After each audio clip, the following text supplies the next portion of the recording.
Welcome to வாங்க சுவையாக சாப்பிடலாம். இன்றைக்கி நம்ம ஸ்வீட் ஷாப் பேக்கரியில் செய்கிற பக்கோடா எப்படி செய்கிறதுன்னு பார்க்கலாம்.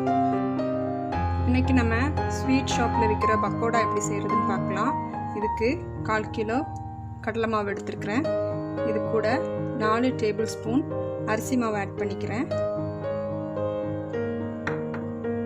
அப்புறமா 2 டீஸ்பூன் சில்லி பவுடர் எடுத்துருக்கிறேன்.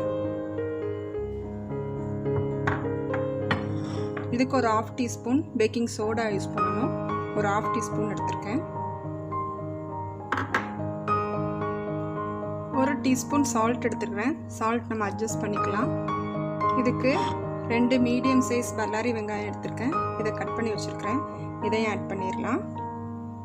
வெங்காயம் குறைய போடுறதுனால போட்டுக்கலாம். அப்புறமா ஒரு சின்ன ஸ்லைஸ் இஞ்சி எடுத்து அதை ஃபைன் சாப் பண்ணி வச்சுருக்கிறேன். அதையும் ஆட் பண்ணிடுறேன். அப்புறமா ஒரு 10 பச்சை மிளகாய், இதை நான் பொடிசாக கட் பண்ணியிருக்கிறேன். நீங்கள் பெருசாக கட் பண்ணுறதுனால பண்ணிக்கலாம். இப்போ இது கூட ஒரு 1/4 டீஸ்பூன் மஞ்சள் சேர்த்துக்கிறேன்.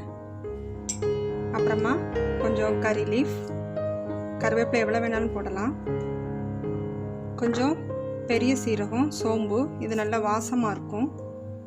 அப்புறமா கொஞ்சம் கேஷ்யூ நட் எடுத்துருக்கிறேன். இது ஆப்ஷனல் தான். இதுக்கு சூடாக்கின ஆயிலும் விடலாம், இல்லாட்டி டால்டா வெஜிடபிள் கீயும் இடலாம், இல்லாட்டி நீங்கள் பட்டரும் சேர்த்துக்கலாம். நம்ம வீட்டில் செய்கிறதுனால நம்ம டேஸ்ட்டுக்கு பண்ணிக்கலாம். இதுக்கு நான் ஒரு 3 டேபிள் ஸ்பூன் டால்டா விடுறேன்.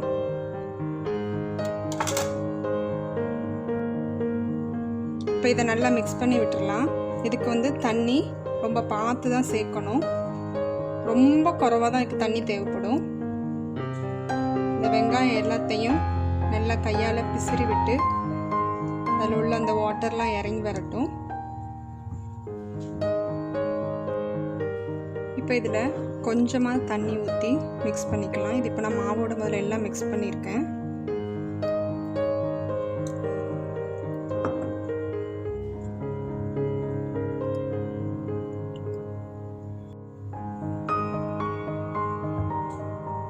இதுக்கு தண்ணி ரொம்ப கொஞ்சமாக தான் விடணும். இந்த அளவு போதும். அப்படின்னா தான் நம்ம போடுறதுக்கு சரியாக இருக்கும்.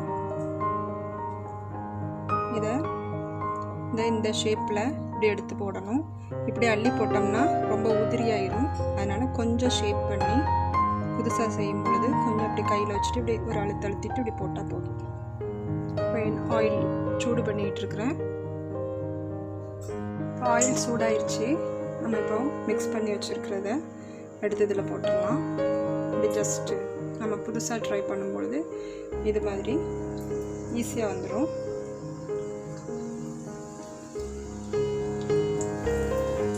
இப்படி இந்த பாத்திரத்தோட இப்படி விளிம்பில் இதை வச்சு இப்படி ஒரு அமுத்திட்டு போட்டுடலாம்.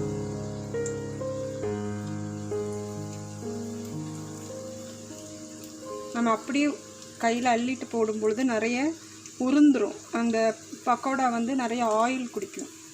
அதனால தான் இப்படி ஒரு அழுத்திட்டு போட்டிங்கன்னா நமக்கு நல்ல ஷேப்பில் கடையில் வாங்குற மாதிரியே ஷேப்பில் கிடைக்கும்.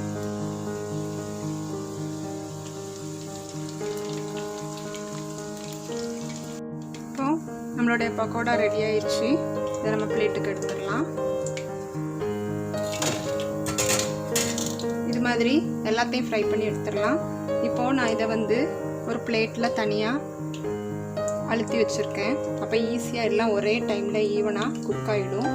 நம்ம அமுத்தி போடுறப்ப டைம் எடுக்கு. இது ஈஸியாக வேலை முடிஞ்சிடும்.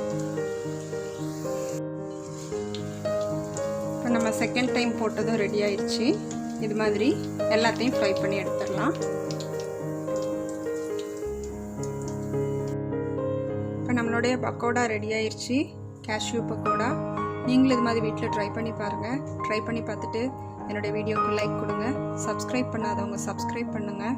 உங்கள் ஃப்ரெண்ட்ஸுக்கும் ஷேர் பண்ணுங்கள். தேங்க்யூ ஃபார் வாட்சிங்.